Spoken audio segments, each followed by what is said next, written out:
Hey guys, welcome to Boxing Squared for boxing news and views from around the internet. WBO heavyweight champion Joseph Parker's handlers have poured cold water all over any suggestion the New Zealander is in line to fight WBA and IBF champ Anthony Joshua in February. Joshua has told The Telegraph, see the link in the description, that he wants to become the undisputed champion in 2018. So that requires him to fight and beat Joseph Parker and Deontay Wilder to take their respective WBO and WBC belts. Joshua's promoter Eddie Hearn is considering several scenarios, including a fight against Parker at the O2 Arena in London on February 3rd. That venue is already booked for it. A fight in the Middle East in March or April is also a possibility. But all of this has come as a major surprise to Parker's promoter Duco Events, which has responded in the same way as Hearn and Joshua through the media. I'll get to the key quotes and then a few thoughts. So Duco boss David Higgins, he has told stuff.co.nz in response, see the link in the description, the proposed February fight is news to him and it will not happen. For a fight of that magnitude to take place in February, negotiations would need to have already started.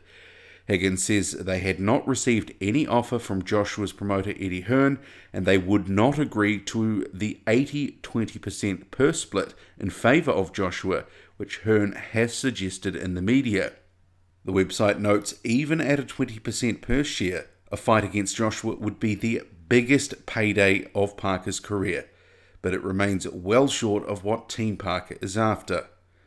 So Higgins says, point 1, Parker won't be fighting Joshua for 20%. Point 2, Eddie has not communicated any offer with us. Point 3, we have a united view in our camp that Parker beats Joshua. We think Joshua's chin is suspect. And taking the emotion out of it, the facts back that up. There's a lot of talk around Joshua being laid out in sparring. Parker has never been off his feet as an amateur, in sparring, or as a professional. So we think Parker wins. Point 4, we think it will be a big fight and we will win. But we will do it when the deal is right. 80-20 is not right. For Eddie to put 80-20 in the media without communicating it with us is an interesting tactic. So what exactly is Hearn's view on an 80-20 split? Stuff quotes Hearn as saying to British media that Parker would have to accept getting less money than Vladimir Klitschko, who deserved a 50-50 purse split. What's Parker worth? I would say 20% is about right. The plan is for AJ to unify the belts in 2018, and we really would like to create 3 massive fights next year. Wilder is a target as well, in a summer fight, but we are also offering Wilder that February 3 date at the O2 Arena against Dillian Whyte.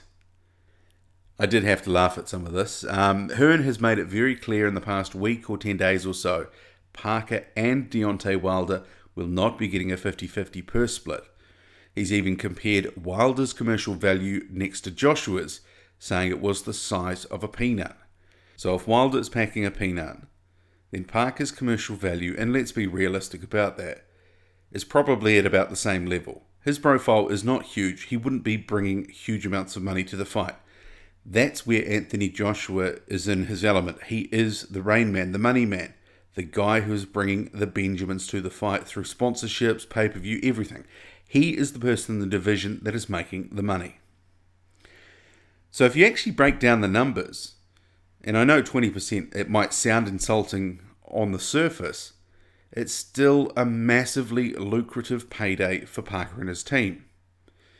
The AJ Vlad purse was roughly equivalent to 76 million New Zealand dollars. So if you say that the pot for a Parker AJ fight is about the same, then Parker's cut, that would be about $15 million. $15 million. That is serious money, not to be sniffed at. And it's probably about triple or so Parker's career earnings. So I'm sure they might be able to squeeze a little bit more coin out of Eddie Hearn on the deal, on a deal, if they can make a deal.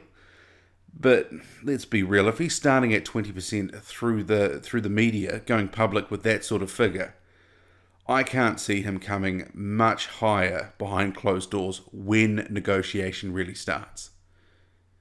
I did note with interest, though, that Higgins, he was taking a pot shot there at Hearn for putting deals out in the media before talking to Duco. Well, negotiating through the media.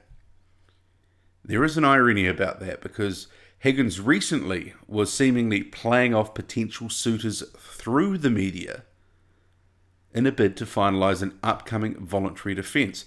He was more than willing to say all the offers that were coming in and who it was.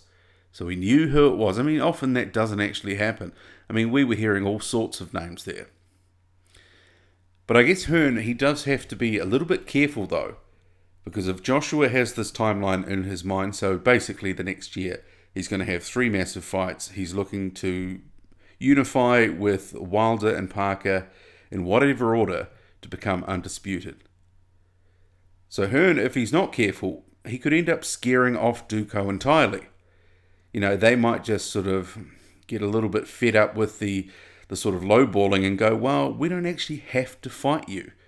Hearn might end up sabotaging any talks before they really get off the ground and thus delay Joshua's sort of timeline. I mean, Parker is under no obligation to fight Joshua. So if Duco steps back and says, well, we're just going to, do our own thing for a bit, we will put Parker in other fights, they'll be effectively starving Hearn out. And I'm sure Joshua, if he can pick up a Wilder fight, he beats him, he'll be wanting to get that remaining belt.